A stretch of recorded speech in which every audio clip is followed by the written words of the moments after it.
Peace and blessings, loved ones, and welcome to another video. Today I'll be showing you how I make two separate recipes, both using the same ingredients. They're both super delicious and very easy to make, and I hope you enjoy it.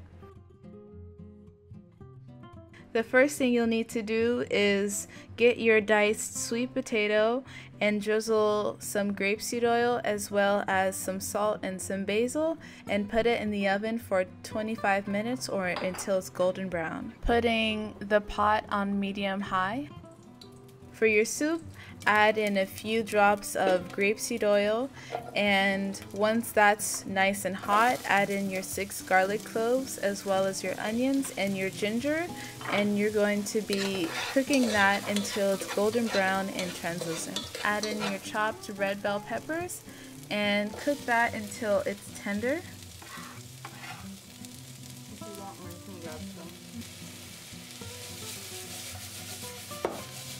And add in about a half pot of water as well as your seasonings, which include 2.5 teaspoons of salt. Add in 1 1/2 teaspoon of basil, a half teaspoon of coriander,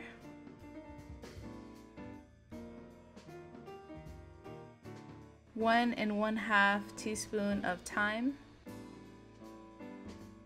a little bit more, about a 1/4 teaspoon of smoked paprika, an 1/8 teaspoon of cayenne pepper, an 1/8 teaspoon of cinnamon, 2 teaspoons of turmeric, and for the fennel seeds we'll be adding that later in the end, as well as your kale and your parsley. Swish that around.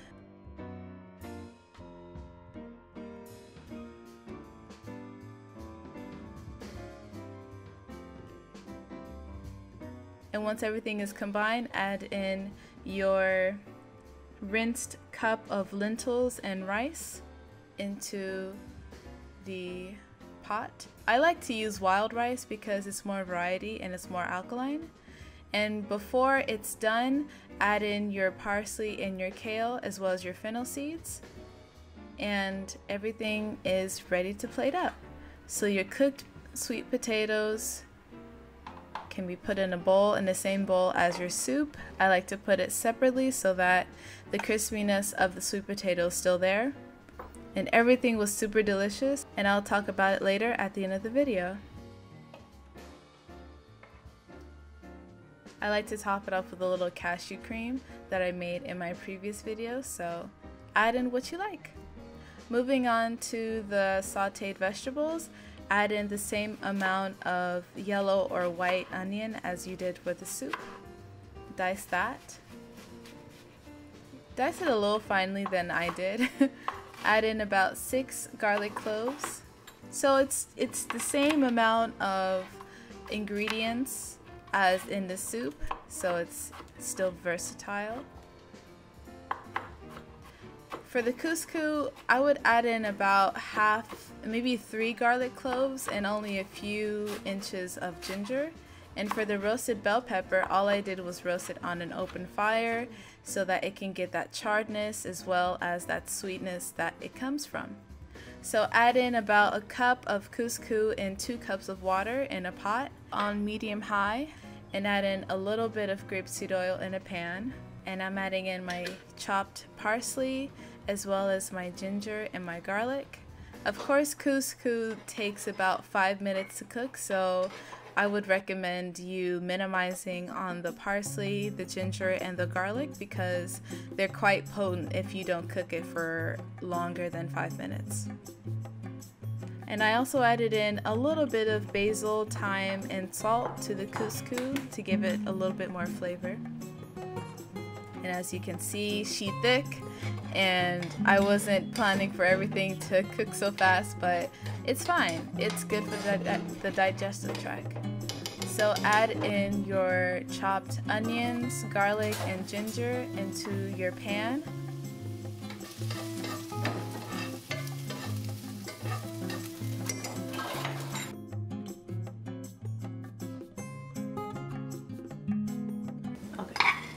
As you can see, it's pretty fluffy.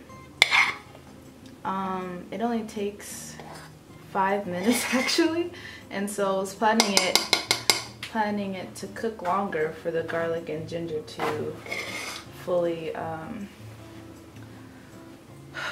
what's the word, for it to fully infuse, yeah, with the couscous. But since it took a short amount of time, it's quite potent, so I would say add a third of the garlic and the ginger, so that in 5 minutes you don't get so much of both. But it's equally good for your gut and for your immune system, so we have that. And once everything is translucent, add in your roasted bell peppers as well as a few tomatoes I had. If you don't have tomatoes, that's fine, just stick with the roasted red bell pepper. And we're stirring it, and then we're going to be adding in our handful of chopped kale and putting a cover on it. And in a few minutes your kale turns from that color to a nice green color.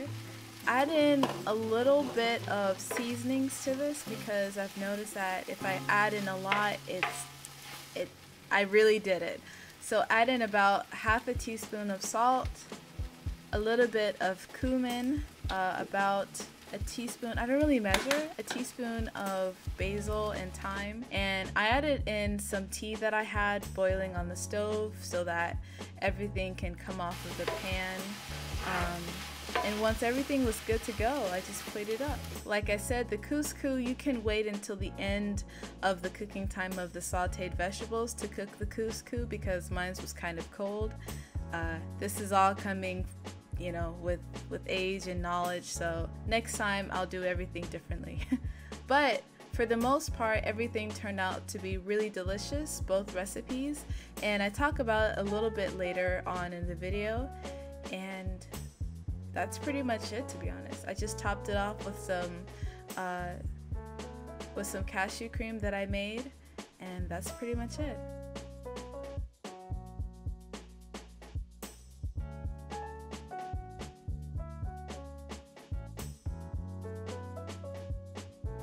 Hello again. It's been a while since I did this. It looks like I have a halo. Oh, this is actually quite better. So yeah, so we have couscous vegetable. I know you want to focus on me, but focus on the food, please. So we have stir fry with tomatoes, bell pepper, roasted bell pepper, garlic, ginger, and kale with couscous. All found at My Sprouts, but if you can't find couscous, wild rice is good. And what else are some? Oh, quinoa is a really good substitute as well.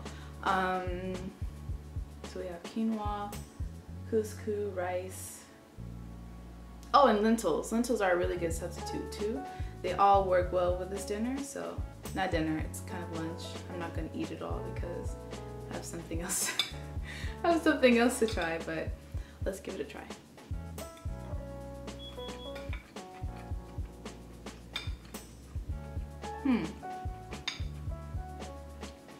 Oh, okay. Ooh.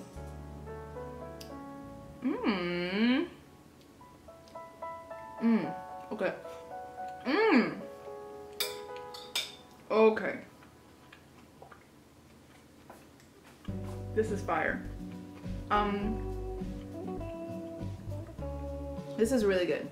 So the seasonings I added to the stir fry were salt, basil, cumin, paprika, and that's it.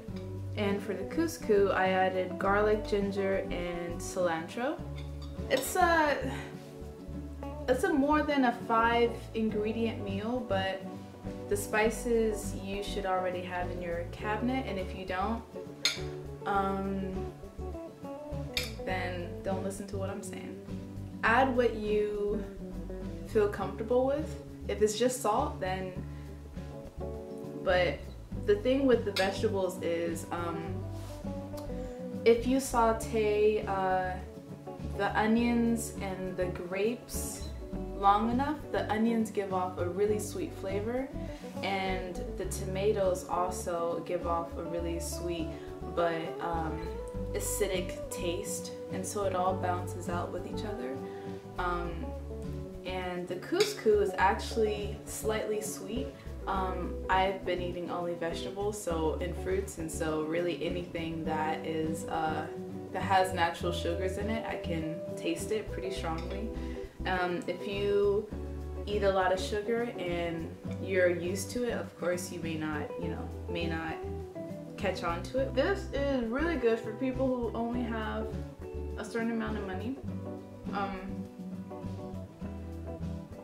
think all in all this dish is about $5. Buy the essentials, which are tomatoes, bell pepper, onions, kale, garlic, ginger, and cilantro and parsley. That's all you need, to be honest. Of course, your grains, which include quinoa, couscous if you have that available, rice, lentils. Since I haven't really eaten any meat in 3 years, almost 4, I don't really need to have it. And if you feel like this is right up your alley as far as what you want to do, it's simple. You get all the needed nutrition and minerals and everything that keeps your body working in perfect health, and it's pretty yummy too.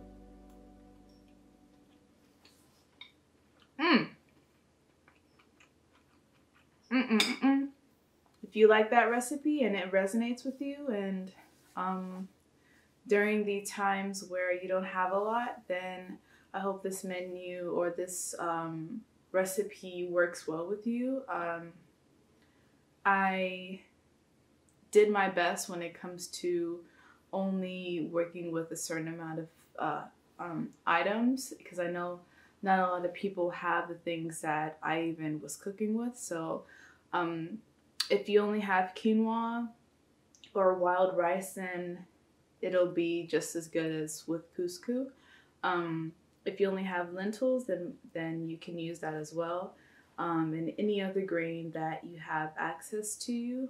And if you just have vegetables, then it's also really delicious on its own. And if you have bread, you can have that as along with the meal. So, but like I was saying, everything complemented each other really well. And I only used about so we had the rice, kale, tomato, bell pepper, onions, garlic, and ginger were the main ones. And kale, if you have access to kale, by all means, add it to your soup. As for the seasonings, I used everything that was already in my cabinet, but if you only have a few amount of seasonings, then use it. It's all about intention and knowing that the soup will bring you wellness. And it's pretty good. I like mine a lot. Rice and lentils I also added, but you can switch out either or. So thank you so much for watching, and I'm wishing you all, I'm putting protection and love and good health for everyone watching this video and everyone who's not. And I hope you all have a beautiful day. Bye, stay well. Oh, I forgot to do my outro.